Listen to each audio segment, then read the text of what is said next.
उत्तर पश्चिम जो wind flow जो आसूसी से आपंकर आभ्यंतर ओडिशा तार प्रभाव पकाउछि आ उत्तर पश्चिम भारत में बहुत सारा राज्य में माने हीट वेव कंडीशन रोचे आठू जो आपंकर एयरटा आसूसी से माने तल लेयर रु किसी हीट अब्जर्व कर आसुच्छी ओडिशा आभ्यंतर ओडिशा टेम्परेचर अधिक रोचे से आपंकर आभ्यंतर ओडिशा प्राय मोस्ट ऑफ द डेज आपंकर मोर दैन 43 डिग्री सेल्सियस बा 45 डिग्री अराउंड रोचे टेम्परेचर किंतु उपकूल पार्ट रे आपंकर व्यतिक्रम रोचे माने वेरिएशन रोचे को दिन टेम्परेचर बढ़ुची तो कोन कमुची तार कारण है आमर जो अरब सागर गोटे फ्लो रोचे सेटा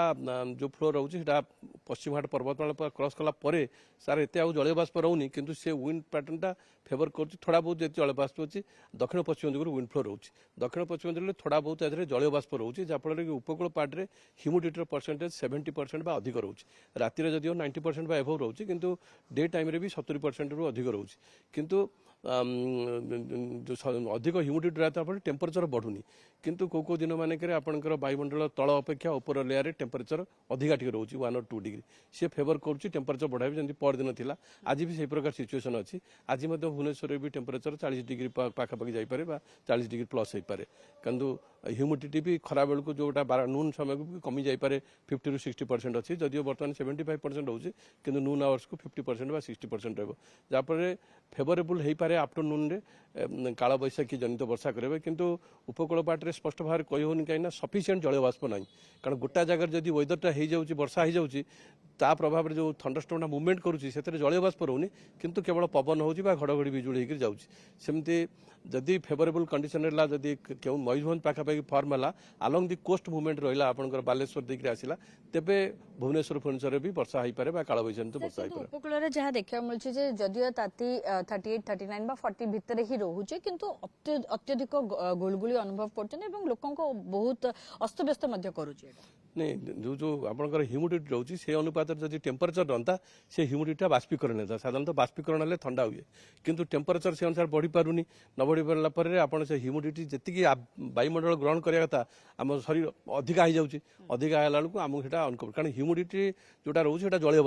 बाष्पटा हूँ गोटे सबुज गैस माने जो सूर्यर जो किरण आसूची आपंकर इन्फ्रारेड एनर्जी जोटा हिट एनर्जी कहते सेटा से जलीय बाष्पटा ग्रहण कर जो एक्सेस से जलीय बाष्प रोचे सेटा वायुमंडल हिट आकार रोचे जहाँफल टेम्परेचर को बढ़िया को भी फेवर करुच्ची प्लस लोक मैंने अनकम्फर्टेबल फील कर बर्तमान गरम अनुभव करेंगे लोके जदिव जना पड़ू 30 तारीख पर्यंत ए प्रकार रहा 29 तारीख हो पारे 30 तारीख हो पारे काल बैशाखी संभावना रोचे किंतु 31 तारीख रे 1 तारीख रे होल ओडिशा रे टेम्परेचर कम रहिबो 40 डिग्री तले रहिबार संभावना रोचे आभ्यंतर ओडिशा रे भी कमिबो 31 तारीख 1 तारीख तापरे मैक्सिमम आपनकर 30 ରୁ 2 भितर टेम्परेचर कमी पारे तापरे डिपेंड करुच्ची पुणी फर्दर जो किसी जदि सिस्टम माने आपनकर बंगोपसागर किसी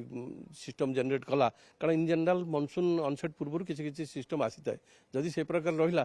टेम्परेचर फर्दर बढ़ी पारे जदि सिस्टम आड़क आसला टेम्परेचर कमी पारे जोटा कि 30-31 तारीख को स्पष्ट हो पार आगु कहवाटा संभव हम हाँ 29-30 रे उपकूल पार्टे से हेनी आभ्यंतर ओडिशा रहा भी वर्षार संभावना रोचे जदि 29 रे वाइड स्प्रेड रेन होगला ताले आपनकर उपकूल आभ्यंतर भी कम कि जहाँ जना पड़ुची 30 तारीख रे टेम्परेचर कम रही जी 44 डिग्री रोचे 40-42 हो पारे आभ्यंतर ओडिशा किंतु उपकूल पार्टे कम रहा काल बैशाखी संभावना रोचे सर आईएमडी पक्षर सीवियर हिट वेव 26 तारीख पर्यंत दिया तो सर कहि परिबे 26 तारीख पर्यंत तो एटलिस्ट सब जगह रे राज्य रे गरम हाँ हाँ माने गरम रहिबो माने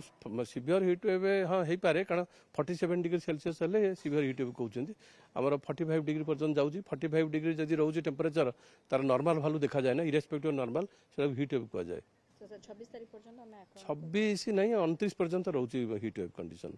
सर लो प्रेशर हबार किछि संभावना देखा जाउची लो प्रेशर हेले आपनकर कारण मनसून अनसेंट अंडमान हो गलानी यही समय साधारणतः लो प्रेशर फर्म होता है घूर्णिबल सृष्टि होता है जदि लो प्रेशर फर्म है से घनीभूत भी हो पारे जदि फर्मेशन हम से पूर्व केन्द्रीय बंगोपसागर पटे देखा